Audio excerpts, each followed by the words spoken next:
What's up, guys? Welcome back to another video. Today we're doing a not massive tech unboxing, but we're doing a decent tech unboxing. So we've got a Lightning to HDMI full-sized USB or full-sized SD, micro SD, and full-sized USB port adapter. Basically a media center for your phone or iPad. Then we got this Blavor, I don't know how to pronounce the name, Blavor solar charging bank. It's 20,000 milliamps. It's got USB Type-C, and it's got two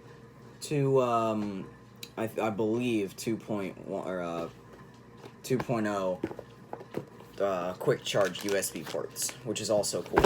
Then we got this Red Dragon Kumara mechanical gaming keyboard with MX Cherry Blues replicas, so it's kind of clicky, or at least it should be a little more clicky than the normal Cherry MX Blues, but these have the replicas. It's fully RGB, every color under the sun, and let's get started with the unboxing. Alright, so first we're going to start with the keyboard, because obviously it's my favorite. So let's cut into it. Today we're using my second favorite knife. It's my dad's old knife. He gave it to me when I was little.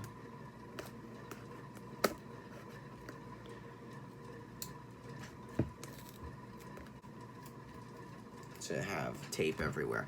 Okay.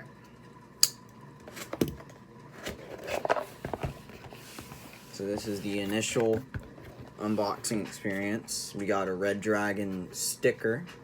Stickers are always cool. Instruction booklet. Yeah, I'm probably never gonna read that. And a keycap remover. Then we got the keyboard itself. Like I said, pretty clicky. So let's get into this.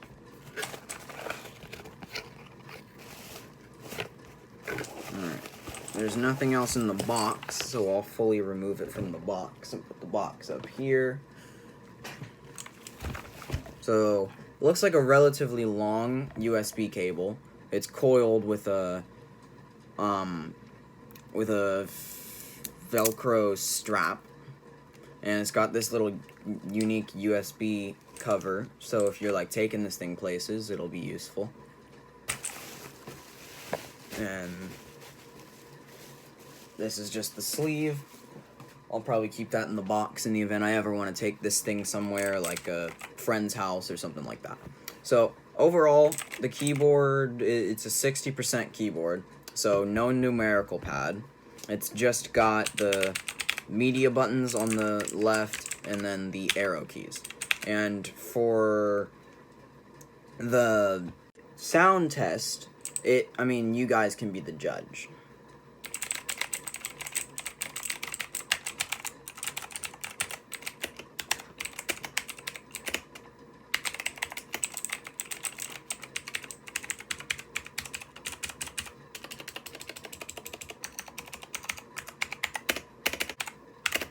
Yeah, that's basically what it sounds like. It's clicky, tactile, and I like it.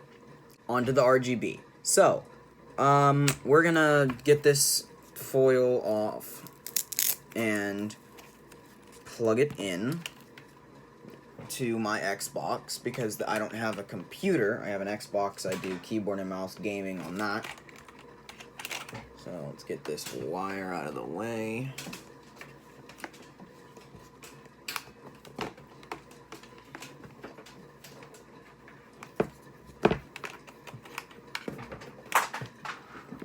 Man, coils are just, or the freaking wires are just so freaking coiled. It's so annoying sometimes. Alright. So, the keyboard itself, again, lights up. But this is basically what the keyboard itself looks like. And it's got, for every one of these buttons over here that has a 1 through 6 on it, I can press it 3 times and get a color mode. So, color mode 1, and that is just a fade between all the colors of the rainbow. Color mode 2 is a fade in and out of whatever color I select. Pressing function right changes the color on modes that allow different variants of color. Color mode 3 is a standard solid color. I personally like this rainbow function, but there are other colors like red, orange, yellow, green, blue, darker blue. Actually, no, the one before blue is probably cyan. This is purple, white, and then rainbow. The fourth color mode is reactive. When you press a key, the color that you have selected will immerse outward in all directions from that key. Except for the key itself, I don't think lights up. Or it might. Hold on.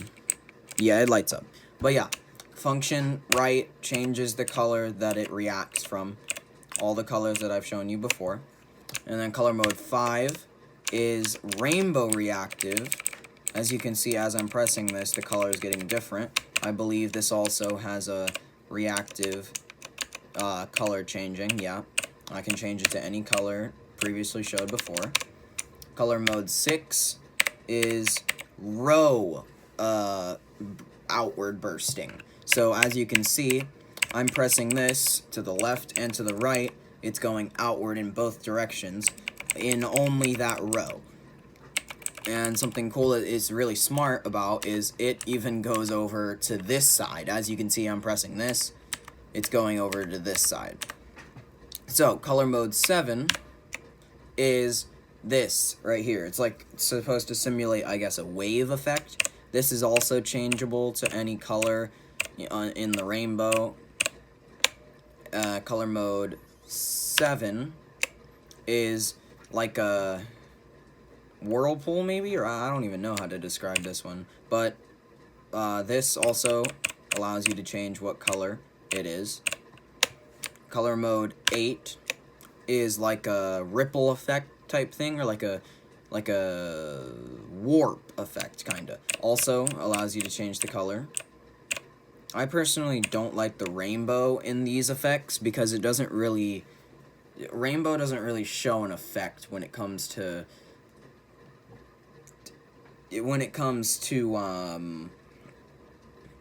being spread apart. So here's color mode 8. This one I like personally because it is pretty abstract. No key stays the same color for any amount of time. It's always moving left or right. I don't know which direction because it's just done so perfectly that it's just mesmerizing, honestly, to me. So that's a cool function. But yeah, basically this mode is abstract and I personally like it. So here's color mode 9.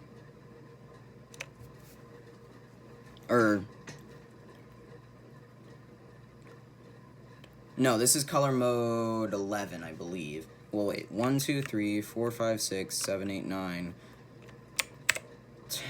10. This is 10. This abstract one I was talking about is 10. 11 is this. This is also really cool. It's a right to left wave type thing. And I can change the direction by pressing function left on the arrow keys to go from right to left to left to right for the wave effect. As you can see, I'm changing the direction, which is actually kind of a cool effect. I like that. And obviously, you can change the color. The rainbow just kind of does this. When it's on rainbow color, it just does this, which is also cool. And color mode 12 is this rainbow row type effect.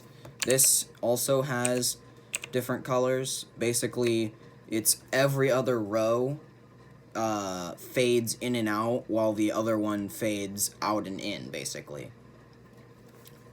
It's like a chain reaction, and obviously colors change, or the colors are changeable.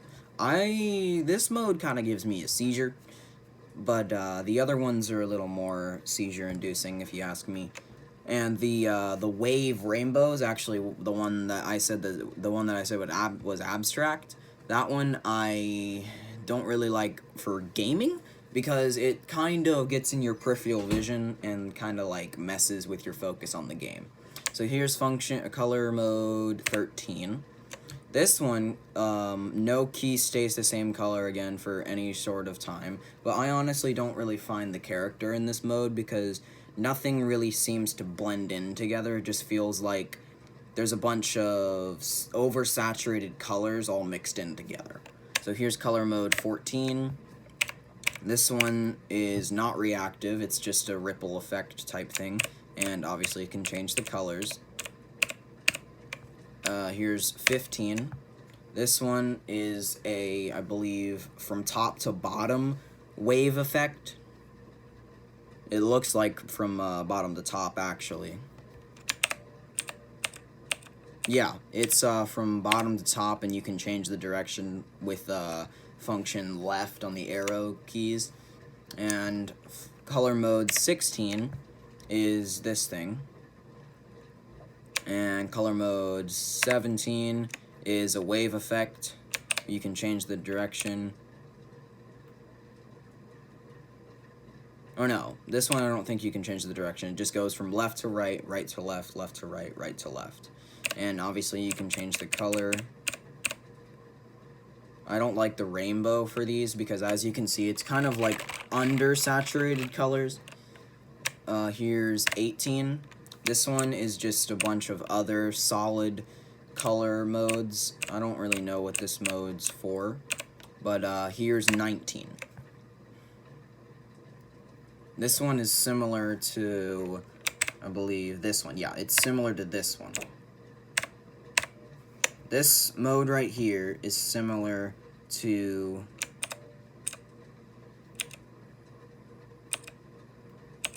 I believe this one has a wave effect. Yeah. As you can see, the red is slowly moving. See, the red right there is slowly moving from left to right, and if I change it, it moves from right to left. So, similar to this one, except this one, the red moves a little faster. And I don't believe this one has a wave change function. Oh, no, it does. Yeah, this one does have a wave change function. As you can see, the red right here, meeting in the middle, is going left to right, or is going left and right now. Yeah. Okay. Well, those are all of the modes, I'm pretty sure. Yeah, those are all the modes. Over here, you can adjust the brightness. And then over here is also something to adjust the brightness, I believe. But it doesn't work, I don't know why. And yeah. Then you got your traditional media keys. This is mute volume, this is mute. This is volume down, up. And then we've got music stop. Like, stop completely. We've got rewind or previous track, pause play, fast forward or next track, mail, home button. I believe this one is a calculator. I believe this one opens like the internet or like a search bar. And then this one has to do with maybe opening music or maybe like a dictionary. Don't really know what that one is for.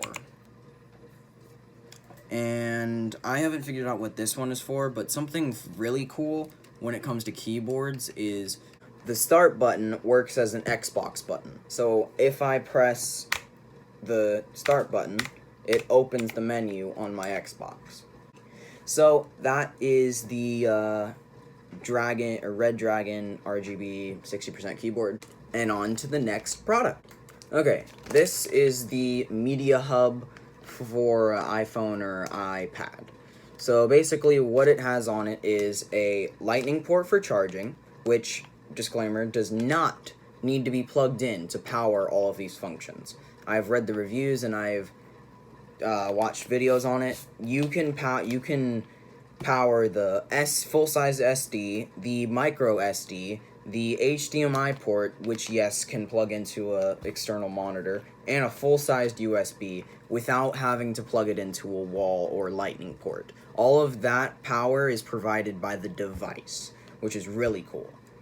But one downside is you can't use the SD and the micro SD at the same time. It's a little too much for the device, I guess, or maybe maybe just the system. This thing right here it's just too much for it. So let's get it open.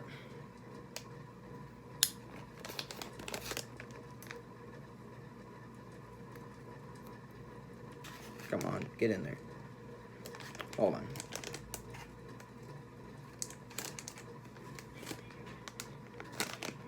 There we go.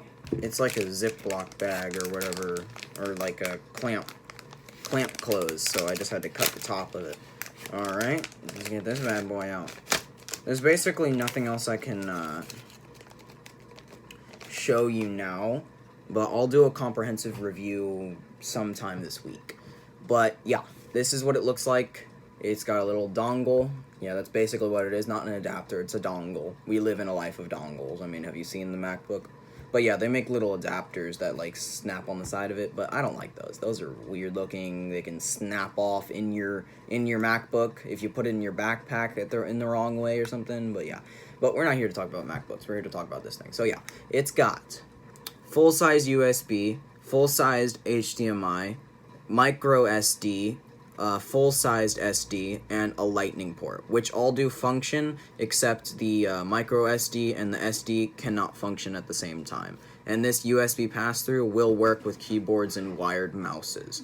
The HDMI port, however, it's got a weird function. You plug it in, you give it a second, and it'll give you instructions on the screen to do screen mirroring to a certain serial number that'll pop up in the screen mirroring. Basically, go to where you'd AirPlay to an Apple TV, and a certain serial number will pop up there, and then you can use this as a HDMI pass-through. That's basically what it is.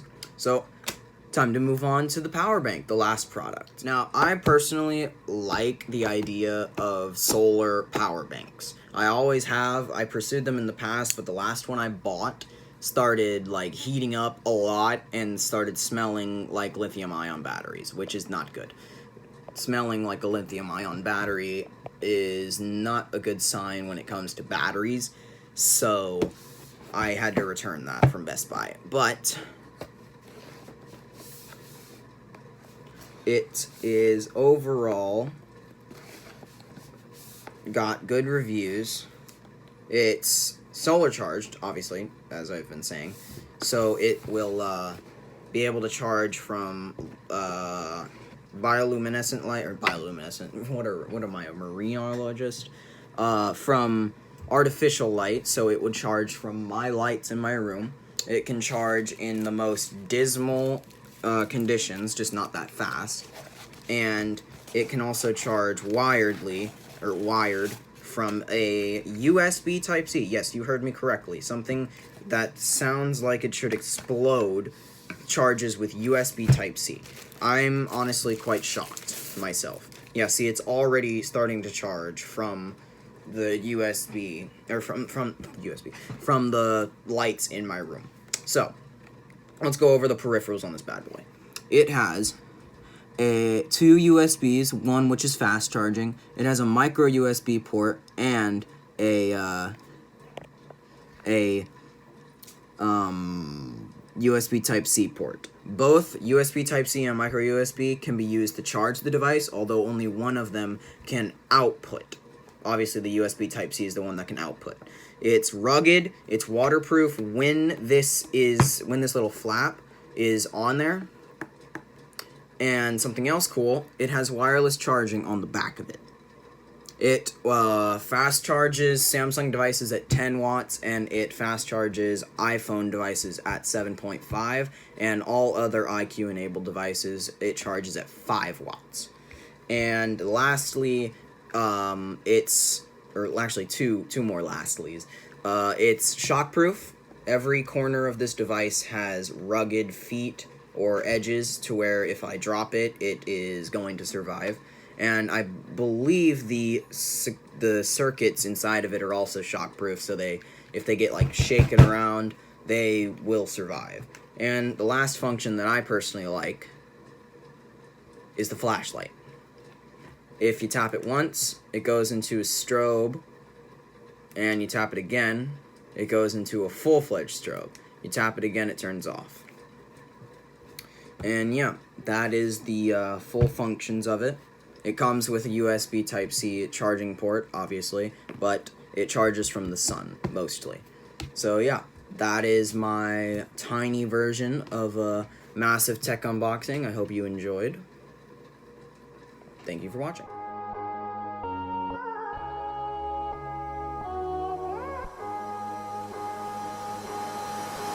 Yeah, it's that Super Bowl, no, she my flow.